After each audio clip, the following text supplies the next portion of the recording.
Subscribe now and press the bell icon. Never miss an update. आज हम परमाणु हथियारों पर SIPRI की रिपोर्ट एवं भारत की परमाणु शक्ति के बारे में डिस्कस करेंगे। परमाणु बम एक प्रकार का विस्फोटक हथियार है जो परमाणु विखंडन या संलयन के उपयोग से विनाशकारी ऊर्जा उत्पन्न करता है। पहला परमाणु हथियार जे. रॉबर्ट ओपनहाइमर के नेतृत्व में उनकी टीम ने विकसित किया था। परमाणु बमों में यूरेनियम या प्लूटोनियम के परमाणु का उपयोग किया जाता है। सबसे पहले परमाणु बम का प्रयोग द्वितीय विश्व युद्ध के दौरान अमेरिका ने जापान पर किया था। युद्ध में परमाणु हथियारों का उपयोग करने वाला पहला और एकमात्र राष्ट्र संयुक्त राज्य अमेरिका ही है। अब तक विश्व के कुल 9 देशों के पास परमाणु हथियार हैं, जिनमें रूस, अमेरिका, चीन, पाकिस्तान, फ्रांस, ब्रिटेन, इजराइल एवं नॉर्थ कोरिया सहित भारत भी शामिल है। भारत ने 1956 में अपना पहला रिसर्च रिएक्टर और 1964 में पहला प्लूटोनियम रीप्रोसेसिंग प्लांट स्थापित किया। 1964 तक भारत न्यूक्लियर वेपन्स विकसित करने की स्थिति में आ चुका था। काफ़ी विरोध एवं पाबंदियों के बावजूद भारत ने 1974 में पहला न्यूक्लियर डिवाइस टेस्ट किया। उस समय इंदिरा गांधी प्रधानमंत्री थी। उन्होंने इसे पीसफुल न्यूक्लियर एक्सप्लोजन नाम दिया था। इसके बाद 1998 में तत्कालीन अटल बिहारी वाजपेयी सरकार ने पोखरण में न्यूक्लियर हथियारों का सफल परीक्षण किया। पिछले कुछ वर्षों में विश्व में न्यूक्लियर हथियारों की संख्या में कुछ कमी आई है। परमाणु बमों के उपयोग एवं दुरुपयोग हमेशा से ही चर्चा का विषय बना हुआ है।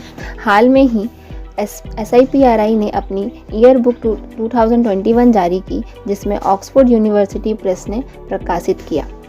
SIPRI यानी Stockholm International Peace Research Institute एक स्वतंत्र संस्थान है जो युद्ध संघर्ष, शस्त्र नियंत्रण एवं निशस्त्रीकरण में रिसर्च का काम करती है। यह संस्था मीडिया रिसर्चर्स, पॉलिसी मेकर्स और जनता के लिए डाटा देने और एनालिसिस का काम करती है। SIPRI का हेडक्वार्टर स्वीडन के सोलना में है।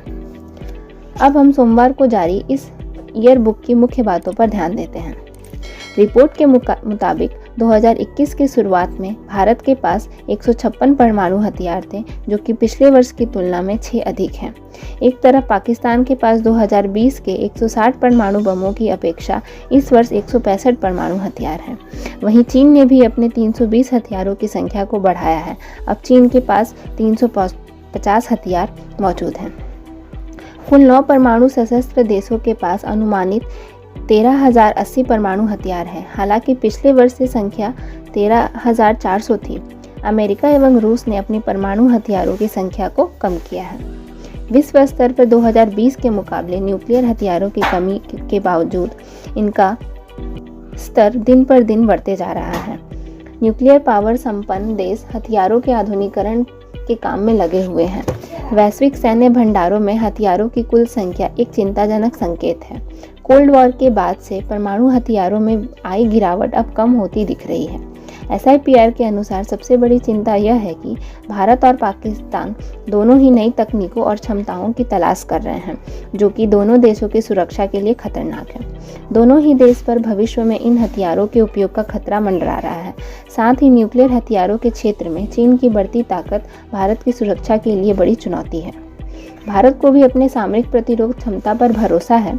भारत एक न्यूक्लियर ट्रायड देश है, जिसका मतलब है भारत जल, थल और वायु तीनों जगह से परमाणु हमला कर सकता है, जो कि भारत को अन्य देशों से अधिक ताकतवर बनाता है।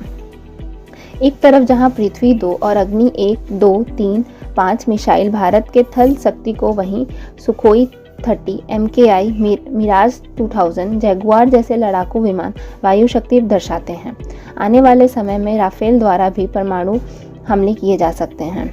INS अरिहंत पनडुब्बी जल से भी परमाणु हमले कर सकती है। इसी वर्ष INS अरिघाट भी भारतीय बेड़े में शामिल हो जाएगा, जो परमाणु हमला करने में सक्षम है। विश्व भर में बढ़ती परमाणु शक्ति को देखते हुए 1968 में परमाणु अप्रसार संधि यानी न्यूक्लियर नॉन प्रोलिफरेशन ट्रीटी पर कई देशों ने हस्ताक्षर किया है, जो 1970 में प्रभाव में आया। NPT के प्रमुख उद्देश्य न्यूक्लियर शक्ति के अप्रसार, निशस्त्रीकरण एवं उनका शांतिपरक उपयोग को बढ़ाना है। भारत कॉन्फ्रेंस ऑन डिसआर्मामेंट का समर्थन करता है, किंतु अपने हितों के खिलाफ होने के कारण भारत एवं कुछ देशों ने NPT पर हस्ताक्षर नहीं किया। भारत न्यूक्लियर संपन्न देशों के साथ अपने नो फर्स्ट यूज़ के पॉलिसी पर कायम है, यानी भारत परमाणु हथियारों का उपयोग तभी करेगा जब कोई उस पर परमाणु हमला करेगा। Subscribe now and press the bell icon. Never miss an update.